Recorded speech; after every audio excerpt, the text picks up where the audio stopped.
Bonjour et bienvenue dans cette leçon sur les propositions subordonnées utilisées en fonction de compléments circonstanciels. Aujourd'hui, nous allons nous intéresser à un extrait du texte de Jean de Léry qui provient de son histoire d'un voyage fait en la terre du Brésil et que nous avons étudié en explication linéaire. Il y a encore des milliers de personnes en vie qui témoigneront de ces choses non jamais auparavant, oui, entre peuples, quels qu'ils soient. Et les livres qui, dès longtemps, en seront déjà imprimés, en feront foi à la postérité. Tellement que non sans cause, quelqu'un, duquel je proteste ne savoir le nom, après cette exécrable boucherie du peuple français, reconnaissant qu'elle surpassait toutes celles dont on n'avait jamais ouï parler, pour l'exagérer, fit ces vers suivants. Combien de phrases comptez-vous dans cet extrait ? Voici la première, qui commence à la majuscule, il y a, et se termine au point après postérité. Et voici la seconde, qui commence à tellement et s'arrête au point. Si on s'en tient à la ponctuation, nous avons deux phrases clairement séparées par un point. Toutefois, quand on lit les phrases, quand on enchaîne la lecture de ces deux phrases, on voit bien que la seconde dépend logiquement de la première.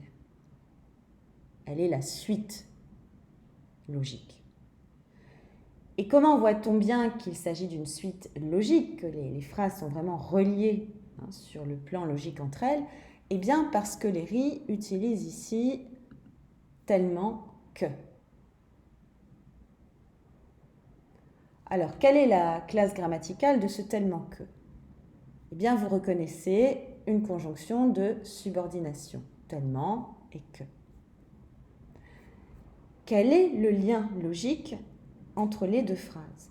Tellement que permet d'exprimer une conséquence, un résultat. Ce que Léry énonce dans cette seconde phrase est le résultat logique de ce qu'il a dit dans la première. Cette deuxième phrase est finalement subordonnée à la première, qui constitue la proposition principale. Essayez maintenant de remplacer ce tellement que par une autre conjonction de subordination exprimant la même valeur logique, c'est-à-dire la conséquence. Alors, je vous renvoie au tableau que je vous avais distribué lors de la première partie de cette leçon de grammaire. Vous rappelez ici la présentation des différentes relations logiques. Si on s'intéresse à la conséquence, on voit que différentes conjonctions de subordination peuvent l'exprimer, si bien que, de telle sorte que, tant ou tellement que. Ce qui pourrait donner, pour notre exemple, extrait du voyage de Léry, si bien que, non sans cause, quelqu'un, etc. Alors, remarquez bien que j'ai supprimé le point et que je l'ai remplacé par une virgule. Pourquoi ? Parce qu'en français moderne, il serait incorrect de mettre un point et de commencer ensuite une phrase par une conjonction de subordination. C'est absurde puisque la subordination crée un lien de dépendance au sein d'une phrase. Même chose si on utilise la conjonction de telle sorte que. On se retrouve donc ici avec une très longue phrase complexe et avec une proposition subordonnée circonstancielle de conséquence. Essayons maintenant de retransformer la phrase. Remplacer tellement que par un adverbe exprimant la conséquence. Là encore, je vous renvoie au tableau de la leçon. Si je m'intéresse à la conséquence, je vois que différentes classes grammaticales servent à l'exprimer. Ça peut être une préposition et un verbe à l'infinitif, ça peut être des conjonctions de subordination, de coordination, mais aussi des adverbes ou locutions adverbiales. Si, alors, aussi, c'est pourquoi. Ce qui pourrait donner, dans notre cadre de phrase, c'est pourquoi, non sans cause. Ou bien alors, ou bien ainsi. Dans ces trois cas, je conserve le point. pour séparer les phrases. En effet, un adverbe n'est pas une conjonction de subordination, donc je conserve la distinction entre la première phrase et la seconde qui amorce la présentation de la conséquence. Maintenant, faisons un petit point quand même pour clarifier les différences logiques entre la cause, la conséquence et même le but. Concernant la cause, on va partir d'un exemple très simple. Je vais à la piscine parce qu'il fait chaud. Ma proposition principale, je vais à la piscine, et ma proposition subordonnée, parce qu'il fait chaud. On reconnaît ici la conjonction de subordination parce que. Je vous rappelle que cette subordonnée, en fonction de complément circonstanciel de cause, elle peut être déplacée, elle est mobile. Parce qu'il fait chaud, je vais à la piscine. Dans les deux cas, j'obtiens des phrases grammaticalement correctes qui ont le même sens. La seule différence, elle est sur le plan du style. Ici, je crée un effet de style en mettant en relief, en tête de phrase, la cause. Essayez maintenant d'exprimer cette phrase, mais de façon à ce qu'elle indique une conséquence.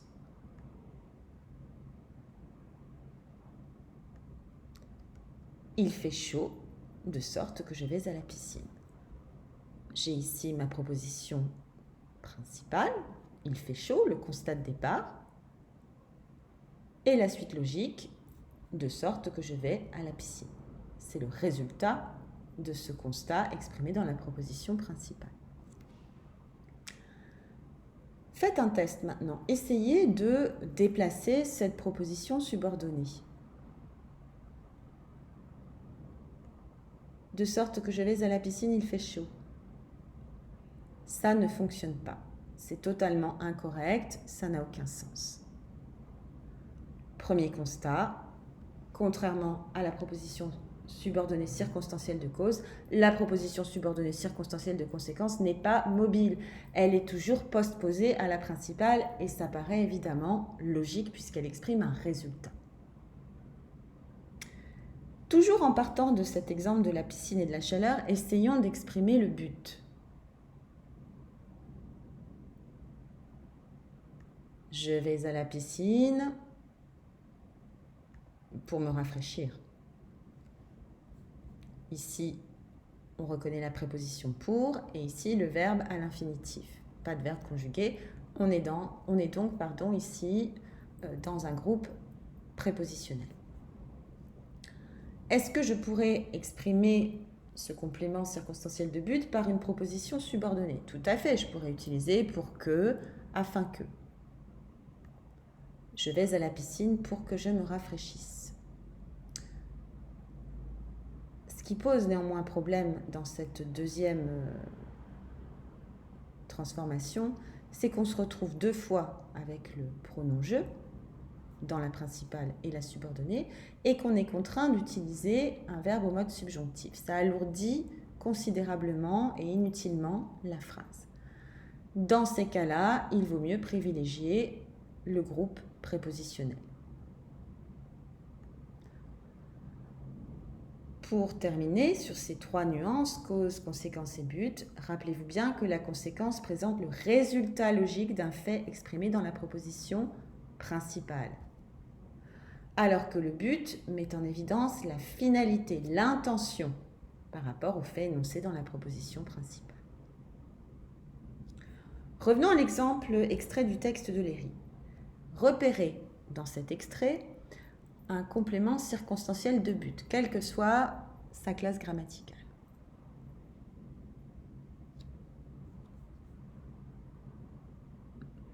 Le voici pour l'exagérer. Quelle est sa nature grammaticale? Eh bien, vous reconnaissez pour, préposition, exagérer, verbe à l'infinitif. Il s'agit bien d'un groupe prépositionnel. Faites un test, remplacez ce groupe prépositionnel par une proposition subordonnée, toujours en exprimant le but. pour qu'il puisse l'exagérer. On se retrouve avec le même problème que tout à l'heure, à savoir le même sujet, quelqu'un, repris ici par il, un verbe au mode subjonctif, tout cela alourdissant inutilement la phrase. On va donc privilégier le groupe prépositionnel tel que Jean de Léry l'a écrit dans sa version originale.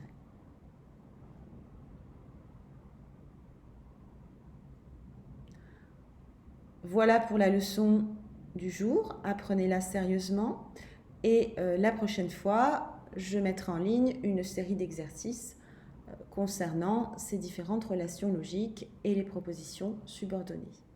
Bon courage!